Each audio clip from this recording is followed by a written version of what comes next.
Hello student, एक बार फिर आपका स्वागत है इस क्लास में जिसमें हम लोग पढ़ रहे हैं क्लास 6 की मैथमेटिक्स, जिसका चैप्टर चल रहा है 6 बीजीय व्यंजक। एक्सरसाइज 6A कंप्लीटली हम लोग सीख चुके हैं, जिसमें हमने सीखा था कि बीजीय व्यंजक कैसे बनता है, उसके पद क्या होते हैं और बीजीय व्यंजक में किसी वेरिएबल का कांस्टेंट क्या होता है, यानी वेरिएबल का कांस्टेंट यानी गुणांक ही हम लोग उसमें सीख चुके। ठीक, अब 6B में हम लोग सीखेंगे लाइक टर्म अनलाइक टर्म, अर्थात समान पद, असमान पद या सजातीय पद और विजातीय पद। केवल 6B एक्सरसाइज में इतना ही सीखेंगे, इसीलिए केवल उन्होंने 2 क्वेश्चन दिए हैं।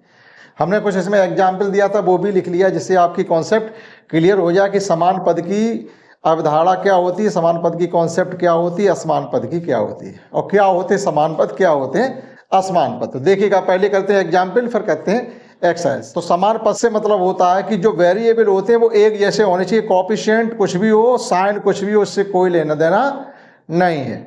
जैसे अभी हमने लिखा है यहाँ पर 5xy और यहाँ पर लिख दिया हमने 10xy, ये यहाँ केवल 10x लिखा, क्या ये समान पद है? नहीं है। समान पद से मतलब है कि यहाँ पर xy था तो यहाँ पर भी xy होना चाहिए था, तो ये समान पद हो जाता। ये समान पद नहीं है, असमान पद है, अनलाइक टर्म बोला जाएगा।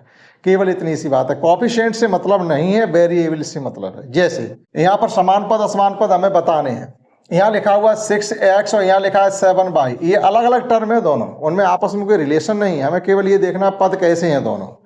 ठीक, तो यहाँ x है और यहाँ y है, क्या ये समान पद हो सकते हैं? नहीं हो सकते हैं। या तो दोनों जगह y होता है या दोनों जगह ही x होता है, तो ये समान पद नहीं है, यहाँ लिखेंगे असमान पद। ठीक है, असमान।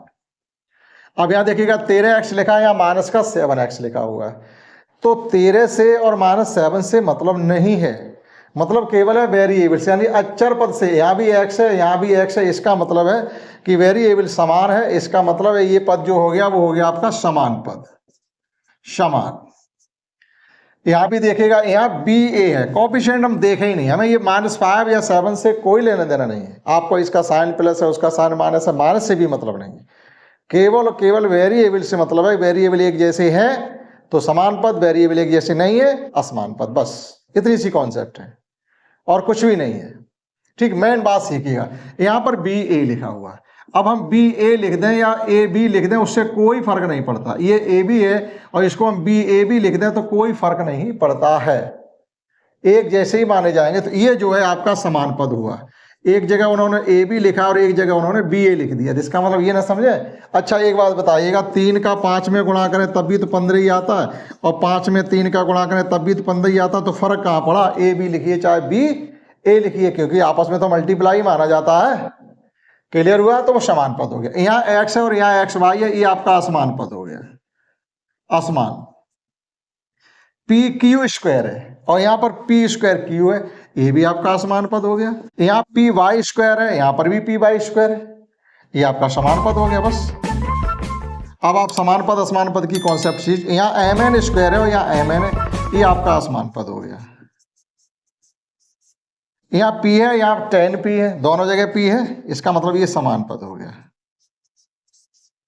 सीख गए? अब आप एक्सरसाइज में आ जाइएगा। तो बहुत छोटी छोटी एक्सरसाइज, लेकिन वो एक कॉन्सेप्ट को आपको सिखा रहे हैं। कॉन्सेप्ट आपकी वैल्यूएबल है, जो आप कॉन्सेप्ट यहाँ से सीख के जा रहे हैं वो छोटी नहीं है, वो बड़ी है। एक्सरसाइज छोटी है। अब एक्सरसाइज छोटी से मतलब क्या, आखिर ये सजाती विजाती के बारे में वो कितना बताएंगे? इतना काफ़ी है बताने के लिए, केवल आपको कॉन्सेप्ट ही सिखानी, आप सीखे।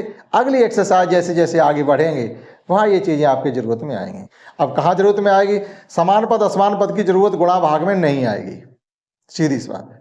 समान पद असमान पद की जरूरत आपको जोड़ने में भी आएगी, घटाने में भी आएगी, क्योंकि समान पद के साथ जुड़ेंगे और समान पद असमान पद के साथ जुड़कर कोई रिजल्ट नहीं देगा, वो वैसा वैसा दूर दूर ही लिखा रहेगा। जैसे अभी हम यहाँ पर ये लिखते हैं 10xy plus 11y plus 5xy plus 4y लिख दें, और ये क्या आप इसको सॉल्व करिएगा तो क्या करेंगे? आप इसे सॉल्व करने के लिए क्या करेंगे? तो हम क्या करेंगे, सजातीय पद को सजातीय पदों के साथ जोड़ दीजिएगा, घट रहे हो तो घटा दीजिएगा, बस।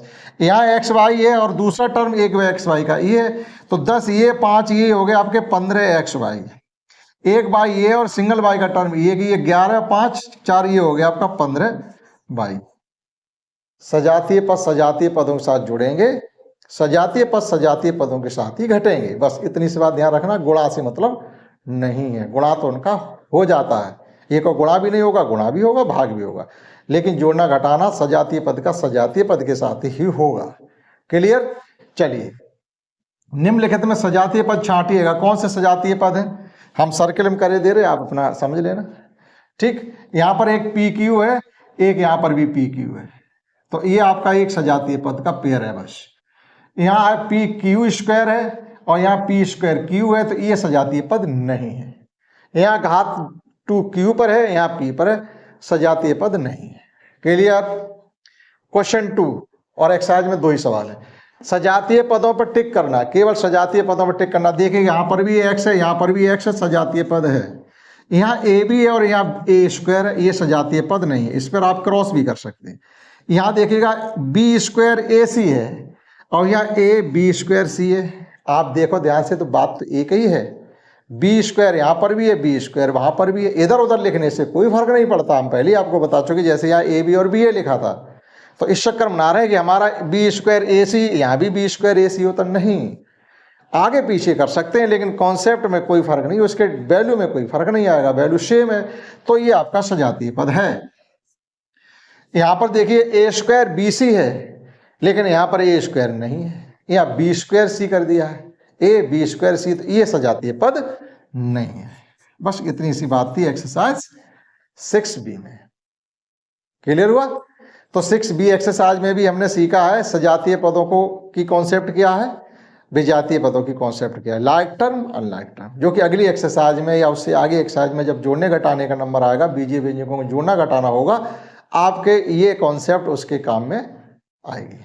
That's all. इस क्लास में इतना है।